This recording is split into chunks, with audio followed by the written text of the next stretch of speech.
Proxima Centauri B, जो 4.24 प्रकाश वर्ष दूर है, हमारा सबसे नजदीकी एक्सोप्लैनेट है।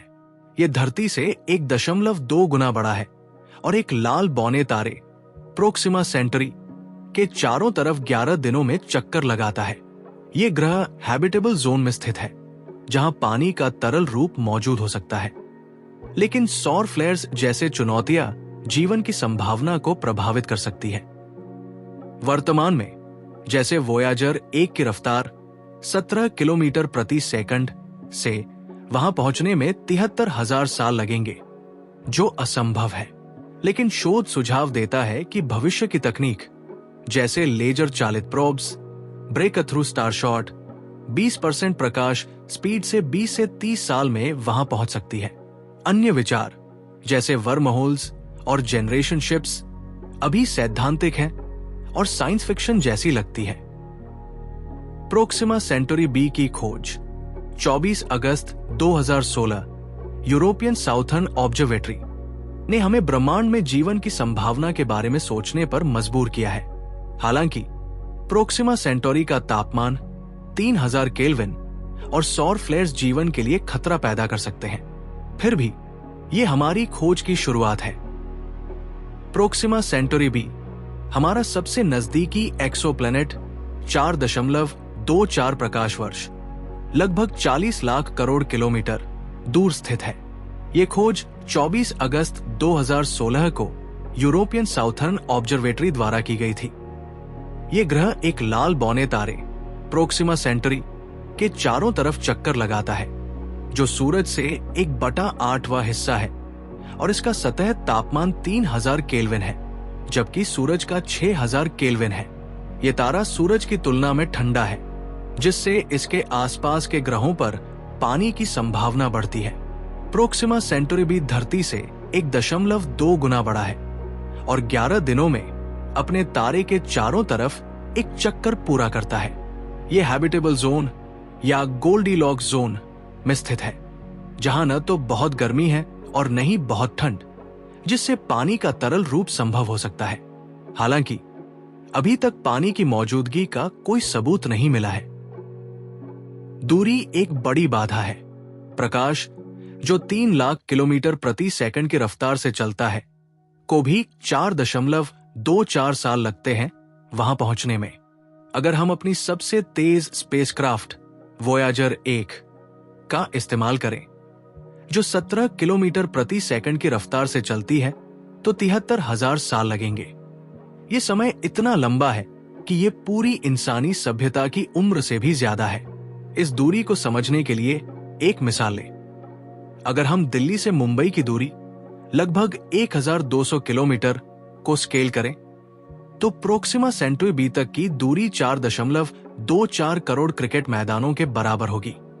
यह दिखाता है कि यह सफर कितना विशाल है। वर्तमान तकनीक जैसे केमिकल रॉकेट्स, जैसे इसरो के चंद्रयान या आयन प्रोपल्शन, नासा के डॉन मिशन, इस दूरी को कवर करने के लिए अपर्याप्त है। आयन प्रोपल्शन से भी 100 साल लग सकते हैं, जो अभी भी बहुत लंबा है। हालांकि शोध सुझाव देता है कि भविष्य की तकनीकें इस दूरी को कम कर सकती है। उदाहरण के लिए Breakthrough Starshot project, जो स्टीफन हॉकिंग द्वारा शुरू किया गया था, छोटे प्रोब्स को लेजर की मदद से 20% प्रकाश स्पीड लगभग 60,000 किलोमीटर प्रति सेकंड तक पहुंचाने की कोशिश कर रहा है। इस तरह प्रोब 20 से 30 साल में प्रोक्सिमा सेंटोरी बी तक पहुंच सकता है, लेकिन इसके लिए विशाल लेजर एरे और भारी ऊर्जा की जरूरत होगी, जो अभी तक संभव नहीं है।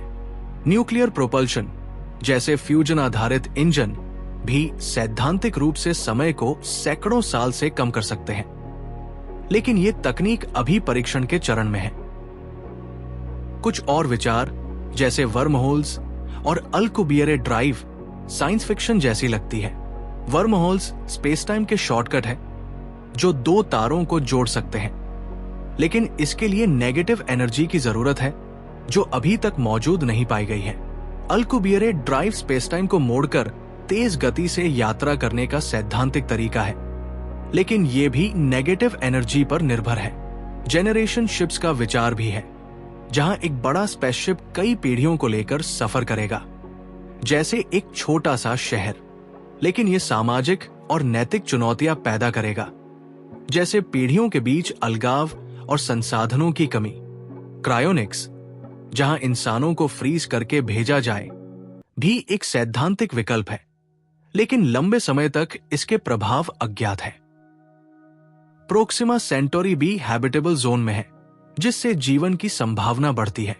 लेकिन प्रोक्सिमा सेंटोरी एक लाल बौना तारा है जो सौर फ्लेयर्स निकालता है, जो ग्रह पर जीवन के लिए खतरा पैदा कर सकते हैं। इन फ्लेयर से रेडिएशन बढ़ सकता है, जो किसी भी संभावित जीवन को नुकसान पहुंचा सकता है।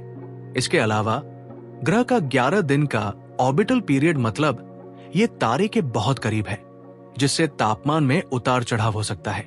ब्रेक थ्रू लिसन प्रोजेक्ट, जो स्टीफन हॉकिंग द्वारा शुरू किया गया था, ने प्रोक्सिमा सेंटोरी से रहस्यमयी रेडियो सिग्नल्स का पता लगाया है, जो संभावित जीवन के संकेत हो सकते हैं, लेकिन ये अभी तक पुष्टि नहीं हुई है। अगर हम अभी काम शुरू करें तो 2050 तक एक छोटा सा प्रोब, जैसे ब्रेक थ्रू स्टारशॉट का, वहां भेजा जा सकता है। इंसानों का सफर शायद 200 से 300 साल दूर है।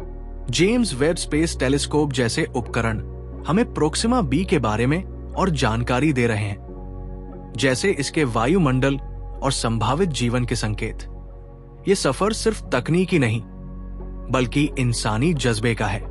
जैसे प्राचीन भारतीय खगोल शास्त्री जैसे आर्यभट्ट ने तारों को समझने की कोशिश की, वैसे ही हम भी तारों तक पहुंचने का सपना देख रहे हैं।